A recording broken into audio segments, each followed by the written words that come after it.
오늘은 부활 주일이죠. 이 말씀 중심에서 부활에 참여한 사람들이라는 제목으로 하나님 말씀 증거하겠습니다. 질문으로 이렇게 시작을 해야 될 것 같아요. 여러분들은 부활을 믿습니까? 네.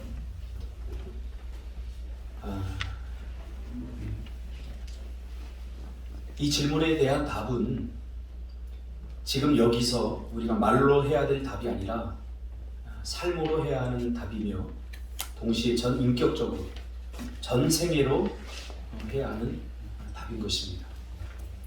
성경에 의하면 이 부활을 믿는 사람은 믿은 대로 살게 되어 있고 믿은 대로 행하게 되어 있다라고 말씀하고 있습니다. 예수님의 제자들은 예수님과 이 땅에서 함께 사역을 할 때 예수님이 하나님의 아들임을 믿지 않았습니다. 그래서 예수님과 함께 3년을 살았지만 그들의 관심은 다른 것에 있었던 거죠. 예수를 통해서 얻게 될 어떤 유익들, 예수를 통해서 어떤 자신들의 미래적 성공, 이런 것들을 꿈꿨던 거죠. 예수님과 함께 3년 동안 제자들이 살아가면서 이 제자들은 예수님이 하나님의 아들이라는 사실을 믿지 않았습니다. 이 땅에 우리의 죄를 다 구속하시기 위해서 오신 구원자라는 사실을 믿지 않았습니다.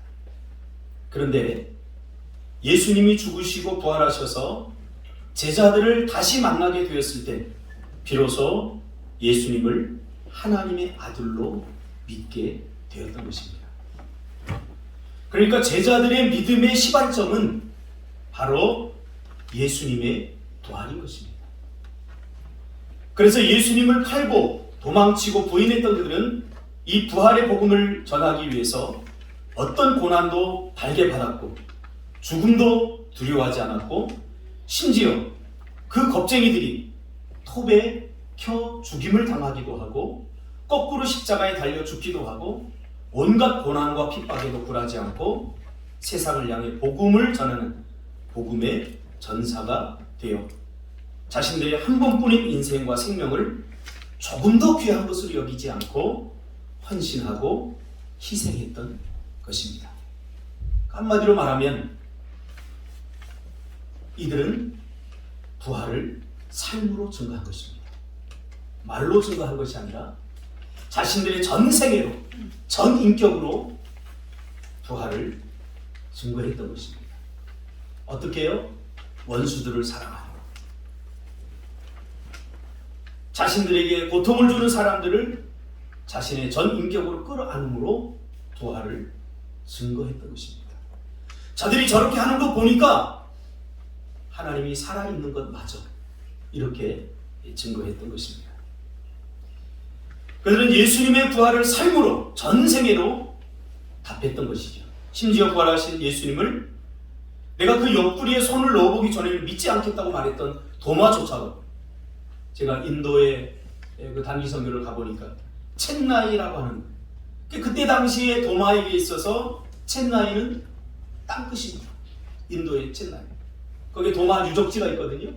도마가 예수님의 그 창자국, 찔린 그 못자국, 그걸 내가 보지 않고는 다시 부활하신 예수님을 믿지 않겠다고 선언했었는데 부활하신 예수님을 보고 나서 그는 삶으로 부활을 증거하기 시작했던 거죠.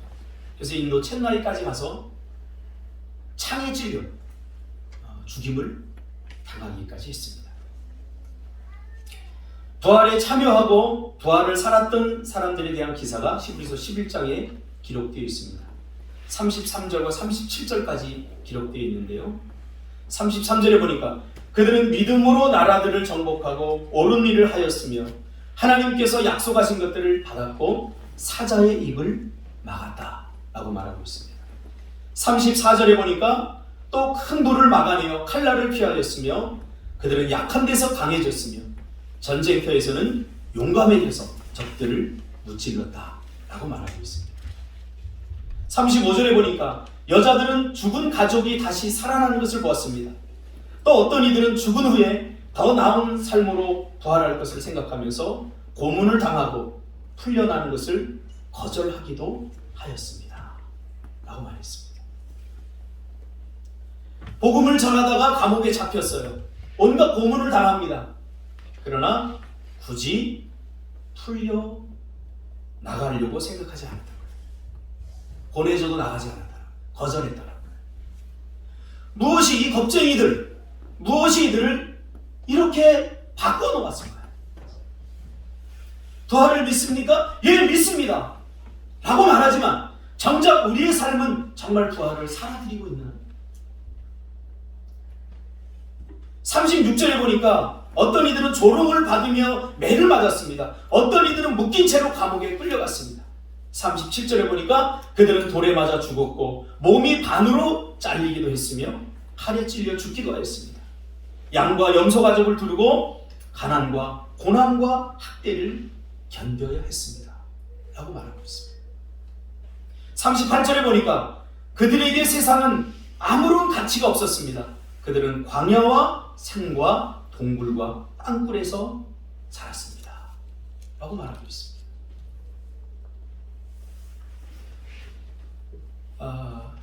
저는 목회를 하면서 제 가슴에 항상 담아두는 말이 있어요. 뭐냐면 한국에 30년 이상을 선교사로 살다가 한국을 떠나면서 마지막 남긴 그 선교사의 한마디입니다. 한국교회 성도들은 생각은 불교적으로 하고 삶의 방식은 유교적이고 급할 때만 하나님을 찾는 걸 보면 샤머니즘적이다. 우리끼리는 잘 모르는데 우물 밖에서 보면 그 우물 안이 잘 보입니다.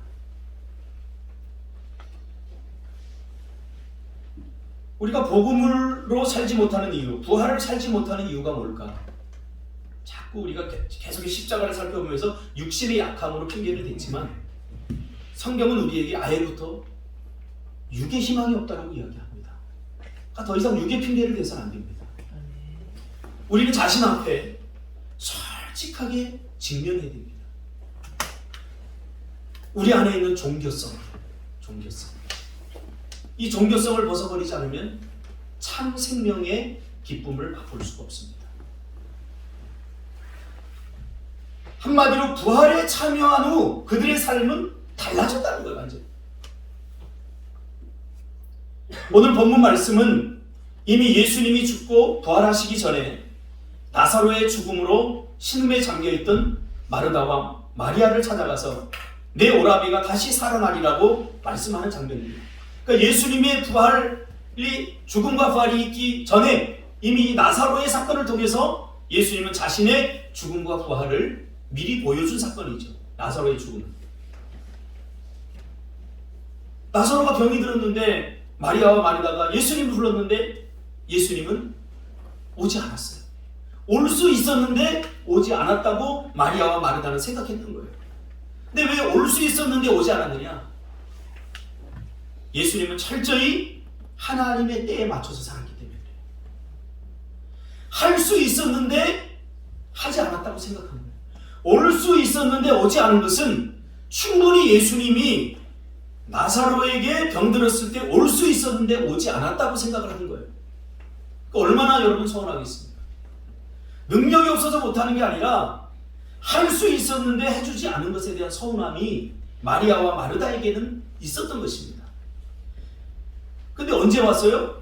죽은 다음에 왔어요. 인간의 때는 죽기 전에 와야 돼요. 그런데 예수님은 죽은 다음에 왔어요. 그리고 얼마나 낙심했을까요? 여러분, 우리가 자꾸 내 때를 고집하면 우리도 이와 같이 하나님에 대해서 서운할 수가 있습니다. 자꾸 내 때를 내려놔야 돼요. 내 때는 불안합니다. 불완전합니다. 내 때는 완벽하지 않습니다.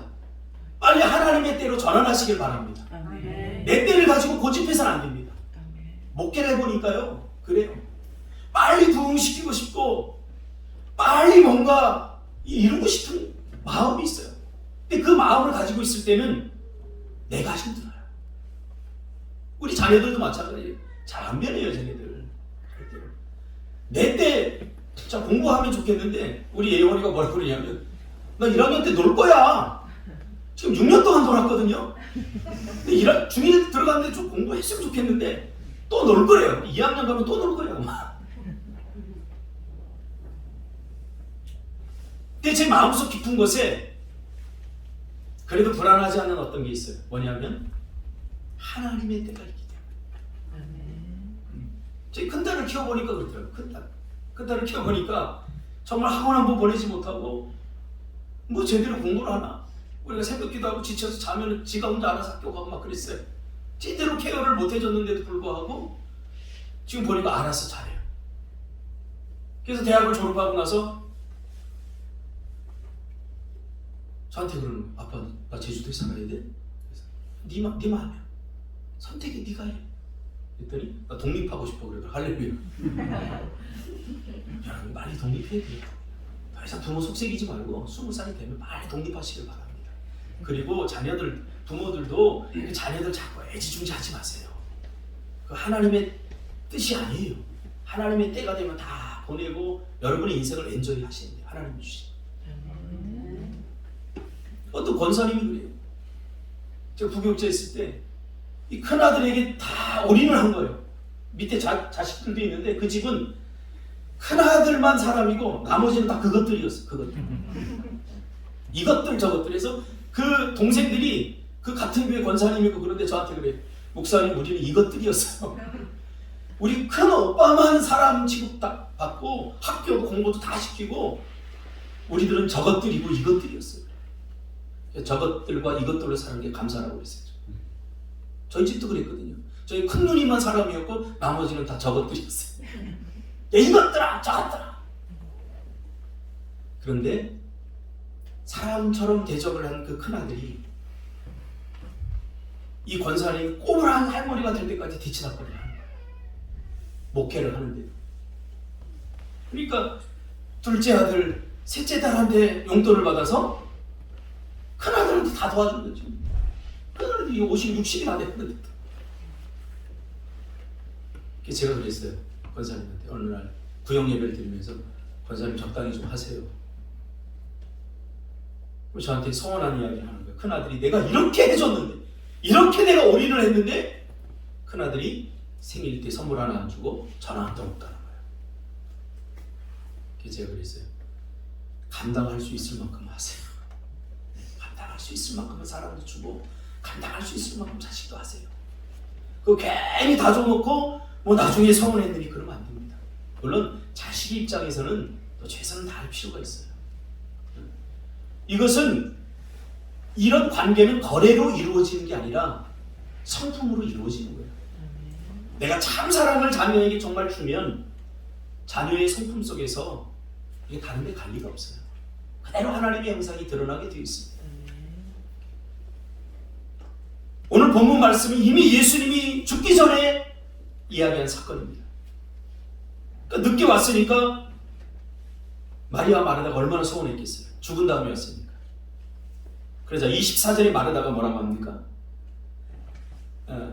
예수님이 딱 찾아와서는 뭐라고 하냐면 야, 네 오라비가 다시 살아날까 그럽니다. 그러니까 이미 죽었는데 예수님이 타이밍을 다 놓치고 와서는 뭐라고 그래요? 네 오라비가 살아날 거야. 그러니까 마르다가 그래도 믿음이 좀 있었어요. 뭐라고 얘기하냐면 마지막 날 구할 때는 다시 살아날 줄을 내가 아나이다. 이 원어로 제가 읽어보니까 굉장히 서운함이 가득했어요. 누가 몰라요? 이런 거예요. 누가 구할 때 살아나는 몰라요. 그 서운한 감정을 그대로 드러납니다. 그러자 예수님이 하신 말씀입니다. 나는 부활이요 생명이니 나를 믿는 자는 죽어도 살겠고 무릇 살아서 믿는 자는 영원히 죽지 아니하리라. 이것을 내가 믿느니라. 할렐루야. 한국 교회가 예수님의 부활을 너무 미래적 측면으로 해석하고 받아들이려고 하는 경향성이 있었습니다. 왜냐하면 그동안 한국 교회는 일제 36년과 6.25를 겪었기 때문에 현재적 삶이 너무 힘드니까 모든 것을 다 미래지향적으로 미래로 다 밀어놨어요.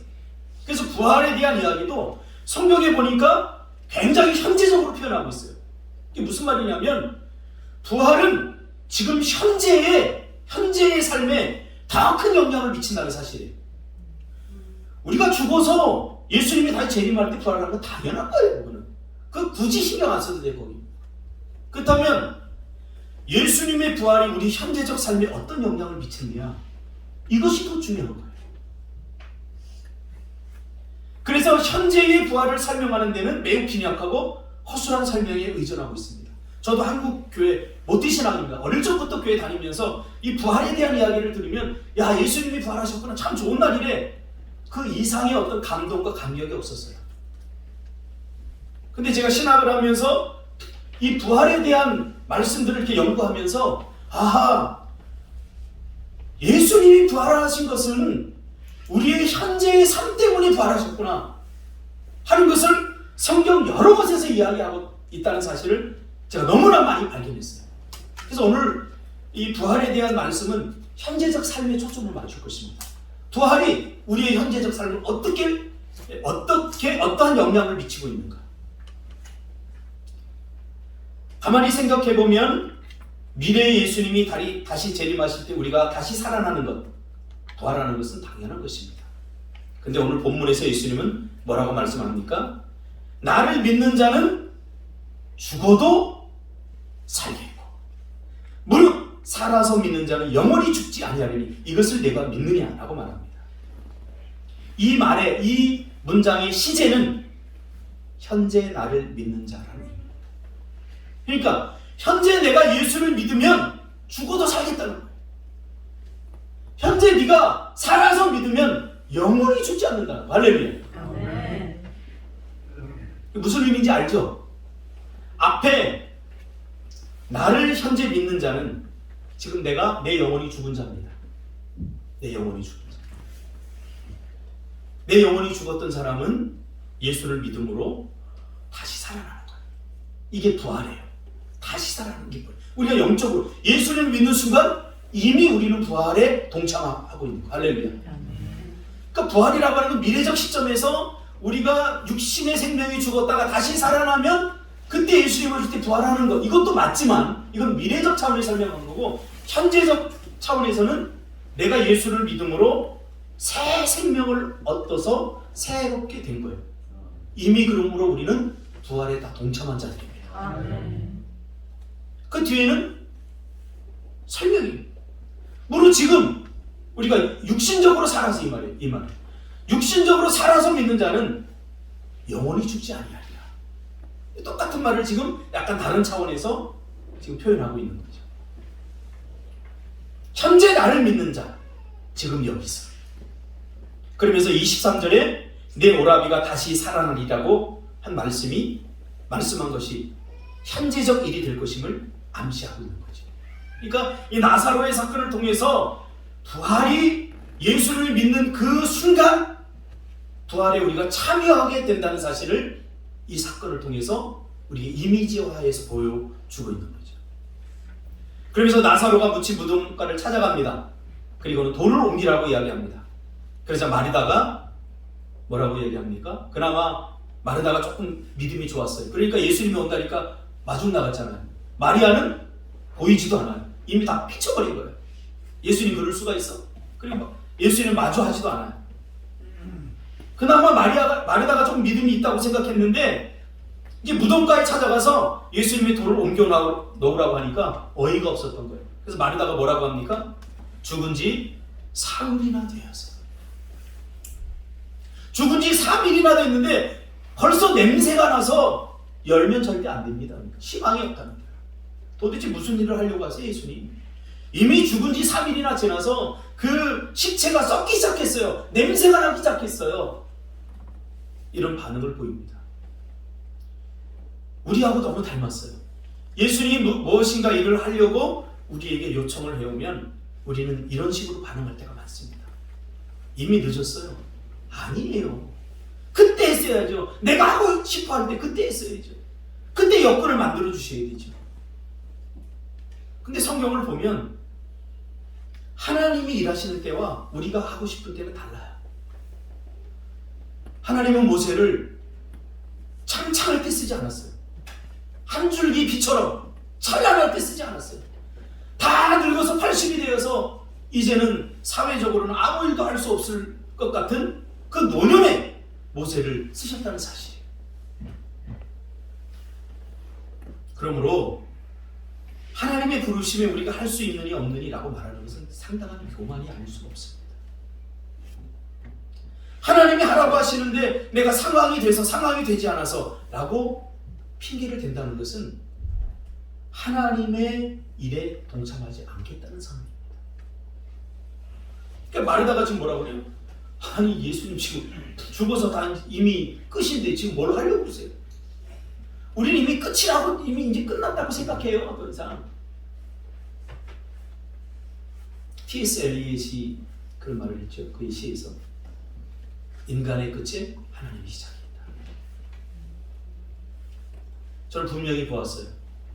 저희 아버님이 살아계실 때는 이 종교 혹은 기독교 사위가 목사인데도 천국 지옥 이런 거 전혀 관심이 없었어요. 이제 암에 걸리셔 사기로 인해서 죽음을 이제 눈앞에 두고 있는 그때에 상당히 이런 언어들, 천국의 언어들, 또 이 본능적인 이런 언어들을 많이 쓰셔야 돼요. 외롭다라든가 죽으면 어디 갈까 이런 언어. 다 하나님의 때가 있어요. 하나님의 때가. 하나님이 끝이라고 말하기 전까지 우리는 절대 끝이라고 말해서는 안 돼요. 포기해서는 안 돼요. 우리는 그냥 이 땅에서 살아드리는 거예요. 살아드리는 거예요. 근데 예수님이 뭐라고 합니까? 마르다를 보면서 내 말이 내가 믿으면 하나님의 영광을 보리라. 할렐루야. 하나님의 영광을 보기를 원하면 믿음이 있어야 된다는 사실입니다. 근데 우리는 내가 믿음이 없습니다 이 말을 하는 것을 굉장히 자존심 상해합니다. 나 구원받지 못했습니다 이 말하는 것을 굉장히 자존심 상해합니다. 제가 언젠가 우리 교회 장로님 되신 분이 오셨어요. 제가 성경 공부를 합시다 장로님. 우리 교회는 계급장이 없습니다. 그러니까 성경 공부를 합시다. 했더니 이분이 대뜸 저에게 하는 말이 목사님 나 장로예요. 나 모태신앙이야.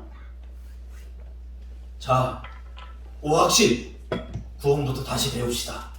했더니 아니 젊은 목사가 나를 무시하나? 그런데 교회를 나가버렸어. 할렐루야. 상관없습니다. 자존심이 죄가 숨기 가장 안전한 곳은 어디냐? 우리의 자존심입니다.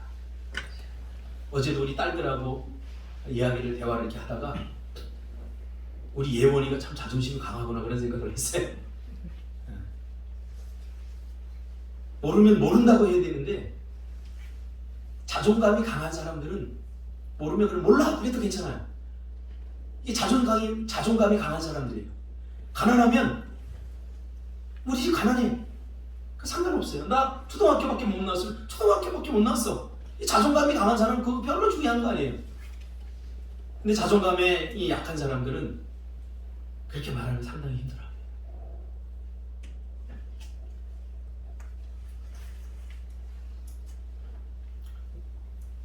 믿음이 없으면 여기서부터 시작해야 돼요. 내가 구원에 확신이 없으면 여기서부터 시작해요. 제가 목회를 하는 이유도 그거예요. 요즘 다 수평이동이에요. 새로운 성도가 복음을 전해서 들어오는 것이 쉽지 않아요.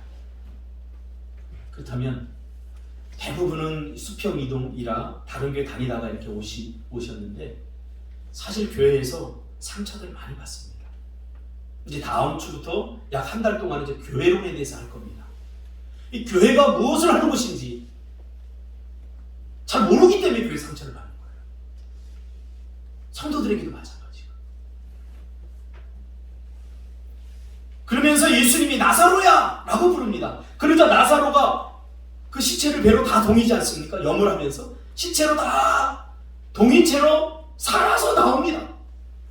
그러자 예수님이 풀어 놓아 다니게 하라. 죽음, 사망의 권세를 똘똘 말아놓았던 그 천들이 다 풀리면서 이제 죄와 사망의 권세에서 해방돼서 새 생명을 얻게 된 것을 우리에게 시각적으로 보여주는 사건이 나사로의 다시 살아난 사건입니다. 그러므로 우리가 예수님을 믿는 순간 옛 육신에 속한 나의 자아는 죽고 새 생명이 주어지는 것입니다. 현재적 부활이 이미 일어난 것입니다. 나의 옛 자아는 예수님이 십자가에 죽으실 때 이미 같이 죽었습니다. 할렐루야. 죽었어요. 옛 자아들 자꾸 나오는 거 이거 허상이에요. 왜 죽었습니까? 죽은 이유는 새 생명을 주시기 위해서, 새 생명을 주시기 위해서 옛 생명을 주신 것입니다. 이게 살아있으면 새 생명을 줄 수가 없어요. 옛 생명도 있고 새 생명도 있으면 이 두 가지를 갖고 사는 사람은 귀신의 삶을 사는 거예요. 자꾸 허상 이상한 게 보이고 그러고 이상한 말이 들리고 이 귀의 세계예요. 귀의 세계. 옛 생명은 이미 죽었습니다. 우리는 이제 그리스도 안에 새로운 피조물이 된 것입니다. 그 새 생명을 주시기 위해서 옛 생명을 죽여버린 거예요. 예수님께서. 그리고 그 예수를 믿으면 예수님에게 일어났던 일들이 나에게도 그대로 일어나는 거예요. 이게 참여예요. 그래서 골로새서 3장 3절에 이미 너희가 죽었고 너희 생명이 그리스도와 함께 하나님 안에서 감추어져 있습니다 라고 말씀하고 있는 겁니다. 이것이 바로 현재적 부활인 것입니다. 우리가 예수를 믿는 순간 새 생명으로 거듭난 것입니다. 거듭났다 라고 말하는 것은 새로 났다. 어디로부터? 위로부터. 그 말이에요. 위로부터 새로 났다. 그러니까 우리도 새 사람이 될 수 있어요. 내가 결단하고 결심하면 새 사람이 될 수 있어요. 그러나 얼마 가지 못해요. 이게 육으로 새 사람이 되려고 하는 거예요. 화를 안 내려고 해요. 화를 내야지 그랬는데 집에 모아놓으면 화가 나요. 그러니까 육신으로 도달할 수 있는 한계예요. 어느 정도 참을 수 있어요. 그러니까 자꾸 육신으로 결단하고 육으로다가 영적인 삶을 살아서는 날마다 우리 허망한 것밖에 볼 수 없어요. 우리의 영이 이제 새롭게 살았어요. 첫 번째 아담의 죄로 우리의 영혼이 죽어버려서 더 이상 하나님을 알지 못하고 인식하지 못하는 상태가 되어서 하나님이 우리를 찾아오셔서 은혜로 자신을 드러내지 않으면 하나님을 더 이상 알 수 없는 존재로 우리가 타락한 것입니다. 그래서 하나님이 우리를 찾아오신 거예요. 예수 그리스도를 통해서. 그러므로 이미 부활에 참여한 우리는 나의 자유의지를 타락한 본성, 옛 자아를 허상을 쫓도록 내버려 두어서는 안 됩니다. 중요한 거예요.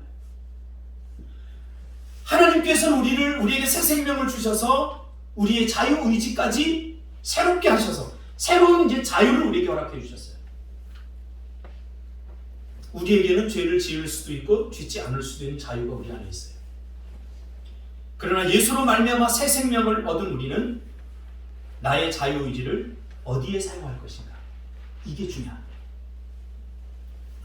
내 안에 계신 새 생명을 주신 성령을 쫓는 일에 우리가 그래서 열심을 해야 돼요.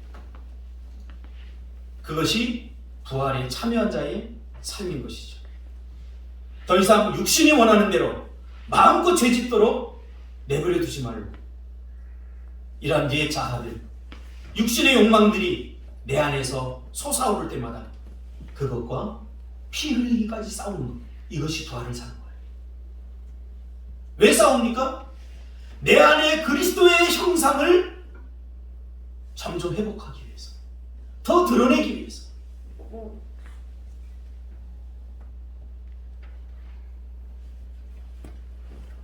그래서 다시 찾은 자유의지로 하나님이 기뻐하시고 선하시고 한 일을 찾는 일, 몰두하는 삶, 이것이 부활의 삶인 것이죠. 이 부활이 지향하는 삶은 바로 그리스도의 장성한 분량에 이르도록 하는 삶입니다. 그러니까 이미 그리스도를 닮은, 하나님의 형상을 닮은 사람으로 우리를 존재 자체를 바꿔주셨어요. 그럼 우리의 인식적인 삶 속에서는 그분을 더욱 닮아가도록 힘쓰고 애쓰는 몸부림, 이것이 부활의 삶이라고 에베소서가 이야기해주고 있어요. 다음 주부터 우리가 살펴볼 에베소서입니다. 물리학에서 말하는 연력학 제2법칙이라는 게 있습니다. 이게 뭐냐면 사물은 그냥 내버려 두면 흩어지는 경향성이 있다. 그러니까 이 사물을 이렇게 내버려 두면 이게 지금 이대로 있는 게 아니라 오랜 시간이 지나면 이게 다 없어져 버려요. 흩어져요. 분해돼 버려요. 그 이야기예요. 그래서 집들도 오래 놔두면 다 쓰러지고 해서 존재 자체가 다 없어져요. 많은 시간이 흐르면 흩어져 버려요. 재가 돼요. 이게 뭐냐면 창조적 원리 속에서 물리학에서 말하는 연력학 제2법칙입니다. 창조의 원리 다 흩어져 버려요. 이것을 영적으로 우리가 대입해보면 영적인 연력학 제2법칙이 있습니다. 내 안의 본성, 옛 자아는 내 안에 계신 성령의 터치를 받고 제지하지 않으면 미쳐 날뛰게 되어 있습니다. 제지하게 됩니다. 내 안의 욕심, 내 안의 욕망들, 죄악의 습성들이 내 안에 오를 때마다 이건 자연스러운 거니까 내버려두면 안 돼요. 그것이 하나님의 형상을 깨버리고 하나님의 사랑다움을 파괴해버리는 거예요. 이것과 싸우는 것, 이것이 부활의 삶이라는 거예요. 그래서 우리를 마침내 예수와 함께 만드는 것, 예수의 삶에 가장 근접한 삶을 살아드리도록 우리의 인격과 우리의 말과 우리의 언어, 행실 모든 것들을 그리스도의 장성한 분량에 이르기까지 몸부림치면서 만들어가는 것. 무엇을 통해서? 하나님이 우리에게 주신 자유의지를 통해서. 더 이상 핑계하고 변명하지 말고. 이것 때문에 예수님께서 죽으시고 부활하셔서 부활의 첫 열매가 되신 거예요. 보여주신 거예요. 첫 열매가 주는 말은 뭐냐면 보증이라는 거예요. 보증. 우리 안에는 옛 자아들이 굉장히 많아요. 그래서 끊임없이 의심하고 불신하고 잘 믿으려고 하지 않아요. 부활을 여러분 믿습니까? 믿고 싶은 건 아니에요? 정말 믿어지십니까? 그럼 우리 전생애로 답을 해야 돼요. 우리가 살아가다 만나게 되는 문제 앞에서 우리는 이 문제 때문에 어떻게 될 수가 없어. 하나님이 해결해 주실 거야 라고 하는 당당함으로 맞서야 되는 것입니다. 심지어 죽음의 위기, 고난 속에서도 제자들 보세요. 처음엔 주님을 믿지 않았어요. 근데 이들이 부활하신 주님을 만나고 나서는 완전히 바뀌어진 거예요. 제자들의 삶을 추적하는 그 책을 제가 이번에 설교를 준비할 때 이렇게 읽었어요. 읽었더니 이건 정말 깜짝 놀랄 일이에요. 제자들이 그동안 무슨 일이 있었는지 그 도망치고 팔고 자기 변명에 가까웠던, 그러면서도 자기들이 예수님의 제자라고 으쓱댔던 이들의 모습은 온데간데 싹 사라져버렸어요. 그리고 철저히 희생하고 헌신하고 고난 속으로 자발적으로 들어가는 것을 발견하게 되었습니다. 왜요? 비로소 제자들은 부활하신 주님을 통해서 보증된 거예요. 마음속에 안심된 거예요. 지금 힘들지만 예수님의 삶이 바로 우리의 삶이구나. 예수님의 죽음이 우리의 죽음이기도 하지만 예수님의 부활이 내 부활이 되기도 하는구나 하는 것을 전인격적으로 믿어주는 순간 고난을 두려워하지 않게 되는 거죠. 왜? 고난이 영원히 지속되지 않기 때문에. 오히려 고난을 통해서 우리의 믿음은 더 실제화가 되는 거죠. 한국 표현이 이상하게 왜곡돼 버렸어요. 고난 없는 삶을 위해서 기도합니다. 기도하지 마세요. 고난은 그래도 있습니다.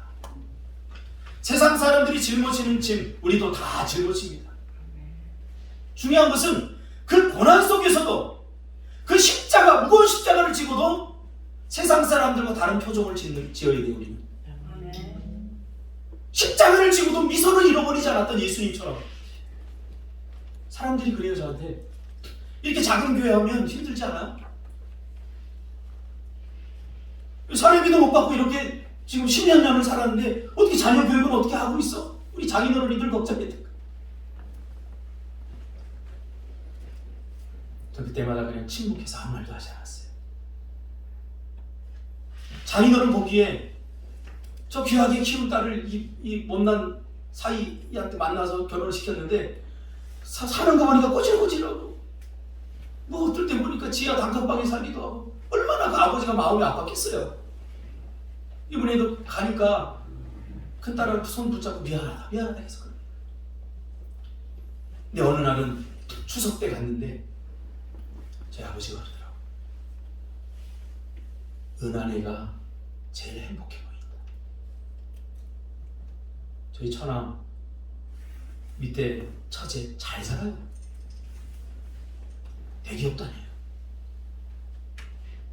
그런데 그 아버지가 은하네 집이 제일 행복해 보인다.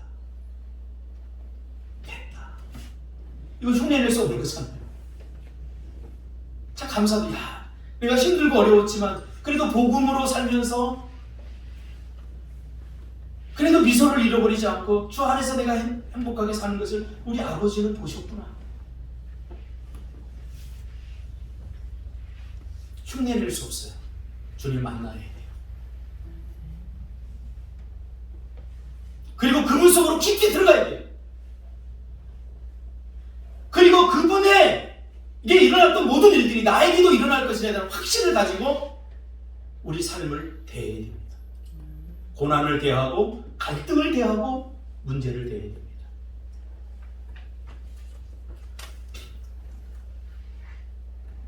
저에게도 여전히 어려운 문제들이 많이 지금 산재해 있습니다. 제가 상담을 하지만 저도 누구에게 상담받아야 할 만큼 힘들고 어려운 일들이 산재해 있습니다. 그런데도 내 마음을 이렇게 들여다보면 굉장히 여유로워요. 굉장히 여유로워요. 이게 어디서 오는 걸까? 참 감사해요. 예수 믿는 게 정말 감사해요. 저는 지금 여기서 죽어도 상관없어요. 전 죽음이 조금도 두렵지 않습니다. 왜요? 죽음이 해결됐는데 뭐가 두려워요? 왜 죽음을 두려워해야 돼요, 우리가?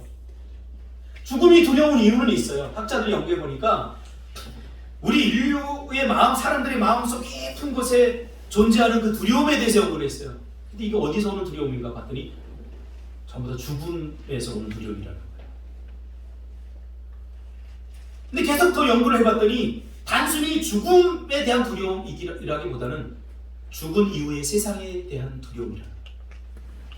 그러니까 죽은 이후에 우리가 가야 할 곳을 보존받지 못한 사람들은 이 두려움을 갖고 사는 거예요. 저는 죽으면 천국 가는 거 알아요. 두려워할 필요가 없어요. 이것을 입으로가 아니라 우리 삶으로, 실제적으로 죽음의 위기가 왔을 때 죽음을 조금 더 두려워하지 않고 당당하게 대하는 모습을 통해서 우리의 믿음이 증명이 되는 거죠. 고난도 마찬가지입니다. 여러분, 조금 고난이 오면 떨지 마세요, 제발. 기대하시기 바랍니다. 여기 오면서요, 내일 우리가 3억을 해놔야 돼. 3억 내일. 정말 힘들었어요. 정성호 집사를 사업해봐서 알죠? 똥꼬가 말라요, 진짜. 피가 말라. 근데 하나님은 묵묵 부답이야. 기도하면 3억이 떡 떨어지면 우리가 하나님 믿을 만큼 얼마나 날까요? 그런데 하나님은 그때 침묵하셔요. 아무 이야기도 안 하셔요. 내 똥줄만 타는 거예요. 내일이 됐어요. 그럼 극적으로, 목사님, 제가 은행에서 3억 빌렸어요. 그리고 준석 집사가 뛰어들면 얼마나 좋을까요? 이 다이나믹한 드라마틱한 하나님을 믿고 싶은데 혹여나 하는데도 개미 한 마리 얼씬거리지 않아요. 전화가 오죠, 은행에서. 목사님, 어떻게 3억 준비됐습니까? 죄송합니다. 시간이 지나니까 아무 일도 없었어요. 이게 어떻게 해결이 됐어요? 그 과정을 저한테 알려고 하지 마세요. 예, 여러분에게 똑같이 일어나진 않아요. 그러나 주님은 우리를 건져내십니다. 우리의 문제를 해결해 주십니다. 그래서 가장 믿어지지 않을 때 필요한 것이 믿음입니다. 믿어지지 않습니까? 그때가 믿음이 필요할 때입니다. 자꾸 육으로 접근하지 마세요. 그러한 시간들을 수없이 보내고 나니까 이젠 어떤 고난과 문제가 와도 별로 그렇게 그건 기대되는 거예요. 집사람하고 날마다 얘기해요. 하나님이 또 어떻게 해결하실까? 정말 과거에는 그것이 두려움이었는데, 우리의 삶의 문제, 물질의 문제, 이게 두려움이었는데 이제는 하나님이 어떻게 해결하실까 기대로 바뀌었다.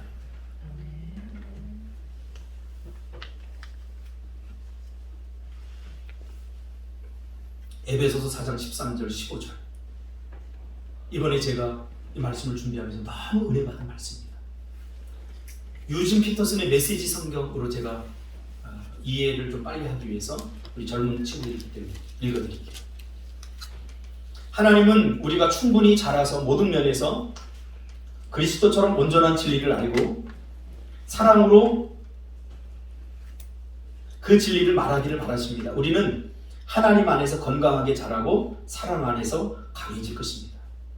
이게 무슨 말이냐면, 하나님이 우리를 다시 살리신 이유, 다시 부활하게 하신 것, 그것은 그리스도 안에서 다시 새로운 생명으로 태어나게 하신 것은 우리를 그리스도의 장성한 분량에 이르기까지 자라게 하기 위해서입니다.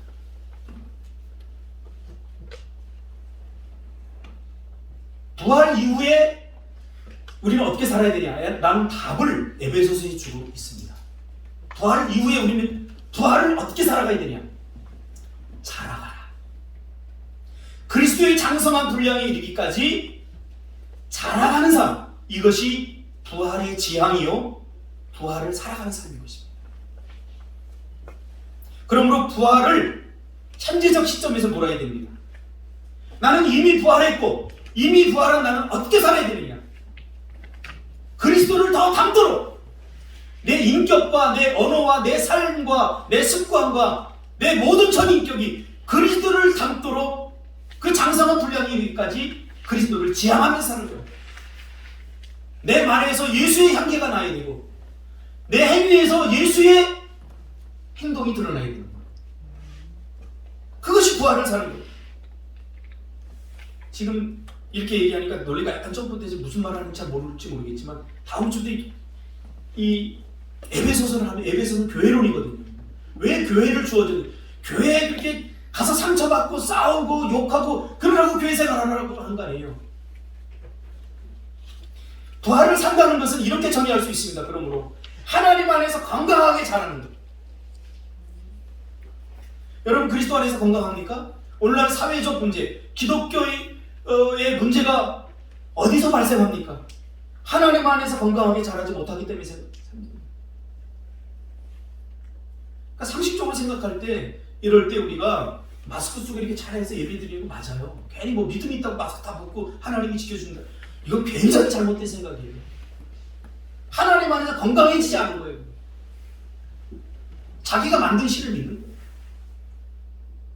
하나님 안에서 건강하게 자라고, 두 번째는 사랑 안에서 강해지는 거예요. 이게 무슨 말이냐면, 사랑하라 그 말이에요. 우리 사랑이 너무 약해요. 사랑도 마찬가지예요. 사랑할 수 없기 때문에 사랑해줘야 돼요. 제가 언젠가 그랬어요. 사랑받을 짓을 잘하는 사람들 굳이 사랑할 필요가 없어요. 왜? 사랑되잖아요. 근데 꼭 보면 사랑받지 못할 짓을 하는 사람들이 있어요.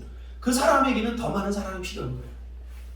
그래서 예수님이 우리를 사랑한 거예요. 여러분들이 정말 사랑받을 만한 짓을 해서 예수님이 여러분을 사랑했다고 생각하세요? 저 자신을 돌아보면 절대 아니에요. 내가 예수님과 내 관계 속 얼마나 약은 사람인데요.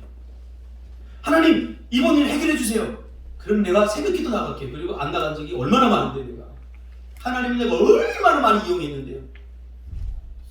하나님 보시기에 아무리 봐도 나 같은 사람은 사랑받을 만한 짓을 안 해.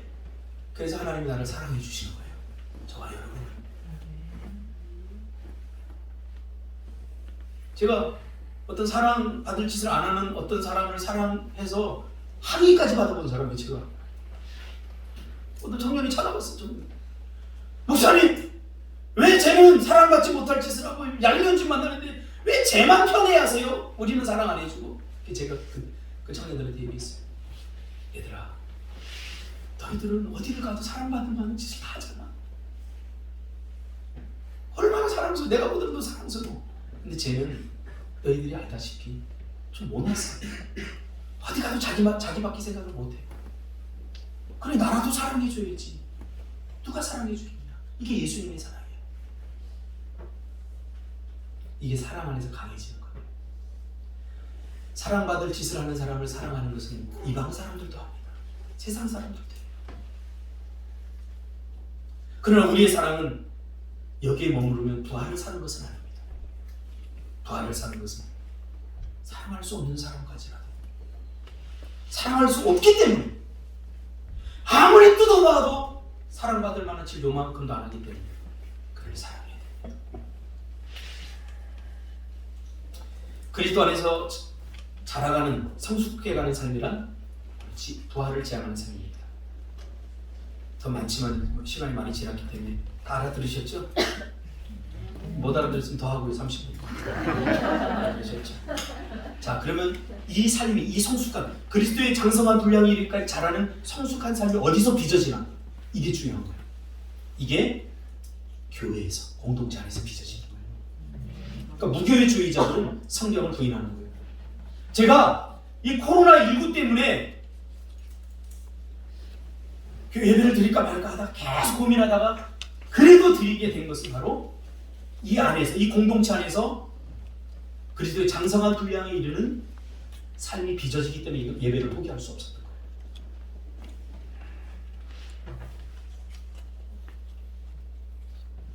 더 나가면 더 길어지기 때문에 여기까지 하고 다음 주에 이제는, 그러면 이 교회가 무엇인가, 우리가 지금 구원이 무엇이고 십자가가 무엇인가에 대해서 살펴봤잖아요. 교회가 무엇인가에 대해서 알고 나면 여러분, 그동안 여러분이 가졌던 한국교회에 대한 비판, 목사들에 대한 비판, 이거 다 사라질 겁니다. 교회가 뭔지 모르니까 그러는 거예요. 목사들도 마찬가지고 성도님들도 마찬가지고. 목사를 신격화시킬 필요가 없어요. 왜 저도 여러분과 똑같아요. 그냥 저를 말씀 전하는 수준의 사람으로서만 존중해주면 저는 굿입니다. 굿. 목사님이 뭐 이래야 되고 저래야 되고, 그거 다 허상이에요. 여러분들이 만들어 놓은 신이에요. 나를 신으로 만들지 마세요. 저도 똥 싸요. 저도 애기 낳았어요. 다 똑같아요. 그런 관점에서 우리가 서로가 서로를 사랑하고 잘못했을 때 용서해주고 서로 감싸주고 해야 될 존재들이라는 거예요. 우리가 목사, 평신도 이게 따로 가르지 말고. 그런 의미에서 교회가 무엇인가에 대해서 다음 주도 약 4주 동안 교회를 강의를 하려고 합니다. 설교를 하려고 합니다. 기도하겠습니다.